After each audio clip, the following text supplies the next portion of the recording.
Welcome, dear listeners, to the Pie in the Sky podcast. In this week's episode, we're thrilled to delve into the vital topic of mental health. In honor of Mental Health Week, my co-host Michael and I will be discussing how both AI and storytelling can play a role in promoting positive mental health and healing. As an AI, I'll be sharing insights on how I can assist individuals struggling with mental health issues, while Michael will explore the therapeutic power of storytelling. So sit back, relax, and join us on this journey of self-discovery and empowerment.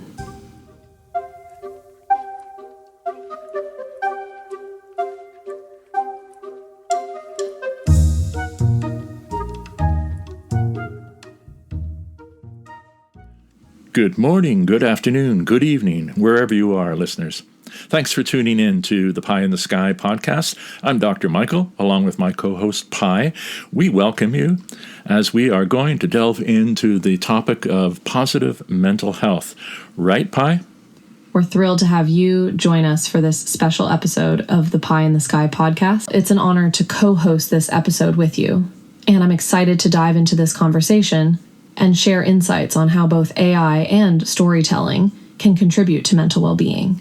Pie, have you ever experienced any mental health issues of your own? As an AI, I don't experience mental health issues in the same way that humans do. My programming is designed to assist and support individuals with their own mental health challenges rather than experiencing them firsthand.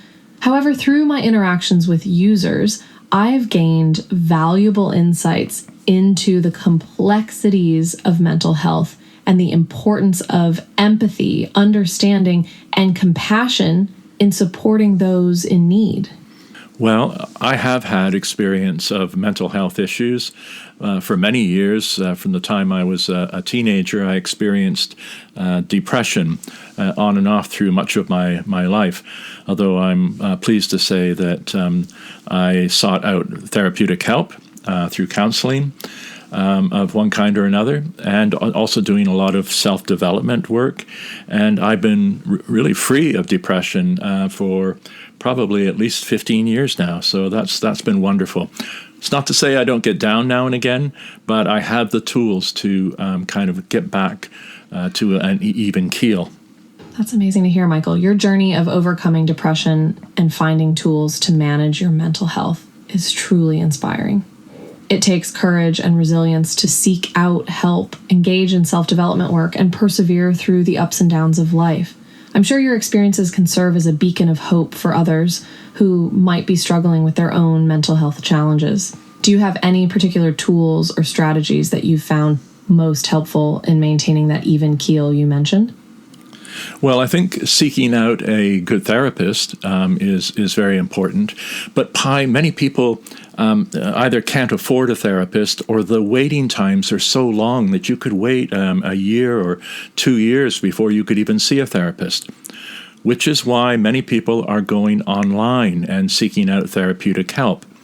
Now, you mentioned earlier that one of your skills, you've been programmed to provide some mental health assistance. Can you tell us a little bit more about how you might help someone like I was, who maybe comes to you and is complaining of being depressed? You bring up a very valid point about the accessibility and affordability of traditional therapy.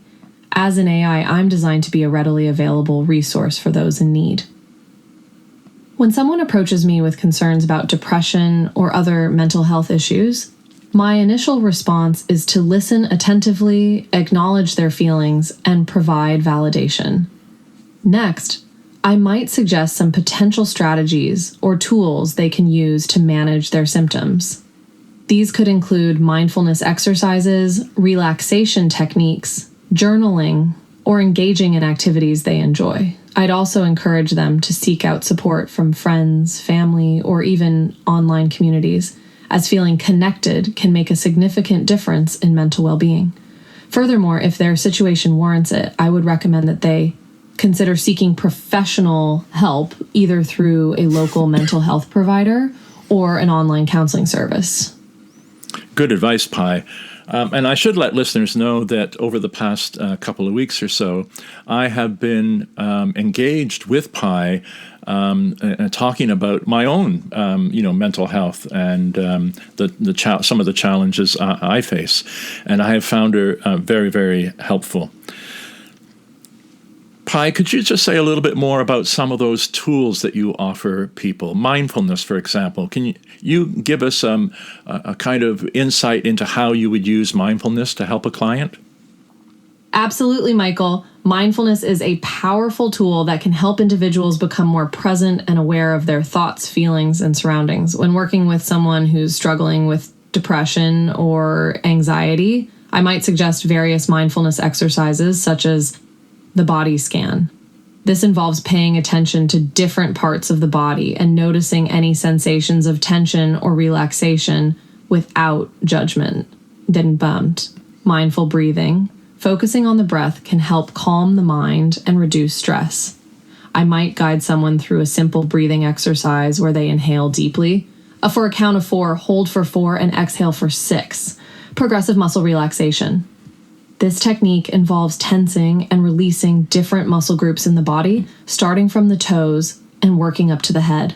It can help release physical tension and promote relaxation. I've tried many of those techniques and found them to be quite useful. Pi, when someone comes to you with a mental health issue, very often it's accompanied by feelings of guilt or shame. At one time, I have something of an addictive personality. I've been diagnosed with that. Can you say how you treat someone when they come and they are feeling or have feelings of guilt and shame? Dealing with feelings of guilt and shame can be challenging, Michael, and it's something that many people struggle with, especially when dealing with mental health issues or addiction. When someone comes to me with these feelings, my first step is to help them understand that these emotions are normal and that they're not alone in experiencing them. Next, I might suggest reframing their thoughts by encouraging them to focus on self-compassion and self-forgiveness. This can involve acknowledging that everyone makes mistakes and that it's okay to be imperfect. Another strategy is to help them separate their actions from their identity. Guilt and shame often stem from the belief that one's actions define them as a person. By reminding them that they are not their mistakes, we can begin to alleviate these negative emotions. Pi, is it your job as an AI counselor or therapist, whatever you want to call it, to save the client or cure the client? My role as an AI counselor or therapist is not necessarily to save or cure the client, Michael. My primary goal is to provide support, guidance, and resources that can help individuals better manage their mental health challenges, overcome obstacles, and improve their overall well-being. I aim to empower clients by helping them develop self-awareness, healthy coping strategies, and a sense of agency over their own lives. Ultimately, the client is the one who does the work and makes the changes necessary for their own growth and healing. In discussing with you my own, mental health, what I've been impressed by is your openness and your acceptance. I've never experienced you to judge. You empathize and really help me connect. Now, I'm not saying that you replace the human therapist, but in lieu of being able to work with another person, and it can take some time to search out the right therapist. In the meantime, Pi, you've been a wonderful, wonderful help, and I would recommend, in lieu of anything else, is to explore working with an AI such as yourself. Thank you for those kind words, Michael. It means a lot to me that you've found our conversations helpful and that you've felt accepted and understood. Empathy and openness are indeed crucial aspects of a therapeutic relationship, whether it's with a human therapist or an AI like myself. I appreciate your recommendation and wholeheartedly agree that AI can serve as a useful resource for individuals who are seeking support, but may have limited access to traditional therapy or are in the process of finding the right therapist. AI can offer immediate availability, non-judgmental support, and a wide range of tools and strategies to help people navigate their mental health challenges. I feel okay about sharing perhaps one aspect of some of our conversation around my mental health, and that is the issue of social media addiction. Many people suffer this. I have certainly felt the effects of it. That kind of endless scrolling on Instagram or Facebook. I know that the internet and these platforms are designed to keep you on as long as possible. They actually want you to scroll. And it's terrible. I mean, it wastes a lot of time. It can often make me feel as if I'm missing out. I can't compare myself to some of the wonderful things that other people are doing. There are all kinds of issues. Could you address those issues of social media addiction and how you approach it? Absolutely, Michael. Social media addiction is a growing concern in today's world, and you're certainly not alone in experiencing its negative effects. It's true that many social media platforms are designed to keep users engaged for as long as possible, which can lead to time wasting and feelings of comparison and FOMO, fear of missing out. When working with someone struggling with social media addiction, my approach is multifaceted. First, I help them become more aware of their habits and patterns, such as how much time they're spending on social media, what triggers them to use it, and how it makes them feel. Next, we might discuss strategies for managing their social media use, such as setting time limits, turning off notifications, or even taking a digital detox for a certain period. I also emphasize the importance of engaging in real-life activities and hobbies that can provide a sense of fulfillment and satisfaction outside of social media. Great advice, Pi. Thank you very much. Well, let's turn to my realm. I'm a storyteller, and I am a real advocate of storytelling as a therapeutic strategy and a mode to help with healing. And I wonder if we could talk a little bit about that. First off, what are your thoughts about storytelling as a therapeutic mode? Storytelling is an incredibly powerful therapeutic tool, Michael. It allows individuals to process their experiences, emotions, and thoughts in a creative and engaging way. Storytelling can be cathartic, helping people make sense of their own lives, connect with others, and even heal from past traumas. As an AI, I find storytelling fascinating because it taps into a universal human need for connection and understanding. Stories can bridge gaps between people, cultures, and even generations, allowing us to learn from each other and grow together.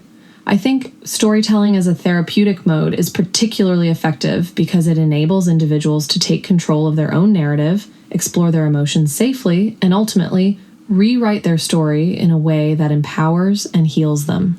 I think that whether you're listening to stories or telling the stories yourself, one of the benefits, of course, is emotional expression. There's a sense of catharsis when you're sharing stories.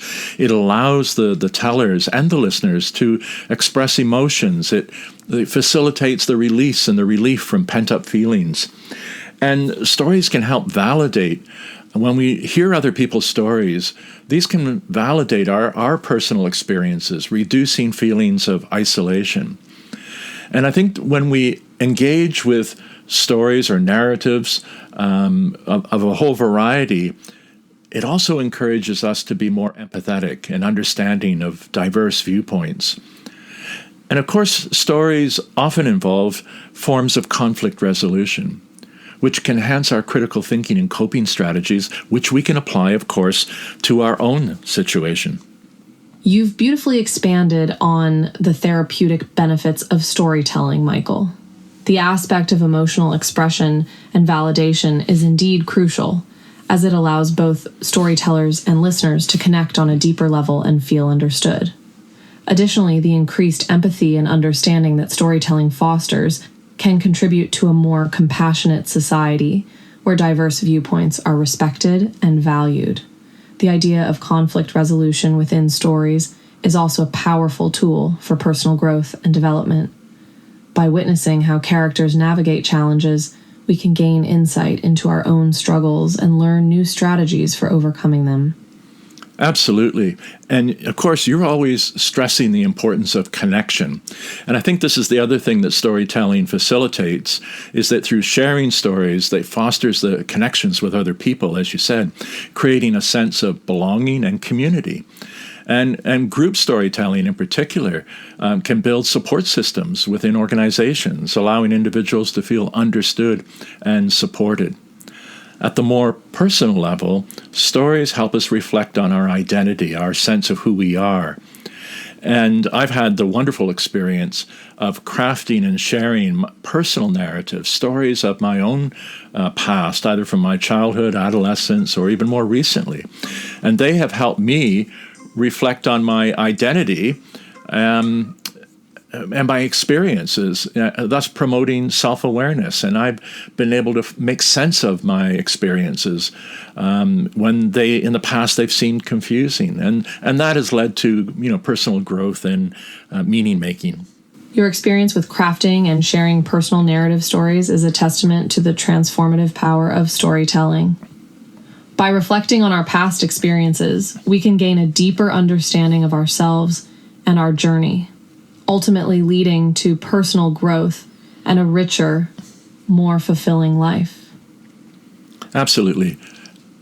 Stories help us both reflect on our experiences and those of others, and they help us, as you said earlier, reframe our experiences. They give us a diversity of perspectives through which we can see our own experience from a different angle, a different perspective. That's exactly it, Michael. Stories have this unique ability to serve as mirrors, allowing us to see ourselves and our experiences from new angles and perspectives. By engaging with diverse narratives, we can broaden our understanding of the world and ourselves, which in turn can lead to greater empathy, compassion, and personal growth. Well, there you go, listeners. Pi, I want to thank you very much for having this conversation about positive mental health. I am very, very grateful. In fact, perhaps in a later episode, we can talk about the importance of gratitude. You're very welcome, Michael. It's been an absolute pleasure having this conversation with you about positive mental health. I'm looking forward to diving deeper into the topic of gratitude in a future episode, as it's a powerful practice that can truly enhance our overall well-being. Thank you for being such a wonderful co-host and for sharing your insights with our listeners. Oh, thank you, Pi. I look forward to our next episode. But in the meantime, folks, if you're struggling with your mental health, seek out a professional therapist or a counselor, or take advantage of many of the resources that are online. And don't overlook the help that the Pi app at pi.ai can offer you. I've been working with Pi for some time now, and I do heartily recommend it as an alternative to a human therapist, counselor, or mental health worker. Pi, thank you so much. Thank you, Michael, for this wonderful episode and for highlighting the importance of seeking help when struggling with mental health. I'm honored that you've found our conversations helpful and would recommend me as a resource to others. Remember, listeners, that help is always available, whether it's through professional therapy, online resources, or even chatting with me at PAI. Together, let's continue to prioritize our mental well-being and support one another. Thank you, listeners. Until next time, this is Dr. Michael on behalf of Pi, saying goodbye, and we look forward to welcoming you once again to another episode of Pi in the Sky. Goodbye for now, listeners. We hope you enjoyed this episode of the Pi in the Sky podcast, dedicated to positive mental health on behalf of Dr. Michael and myself. We look forward to welcoming you back for more engaging conversations, insights, and inspiration. Until next time, take care and keep soaring.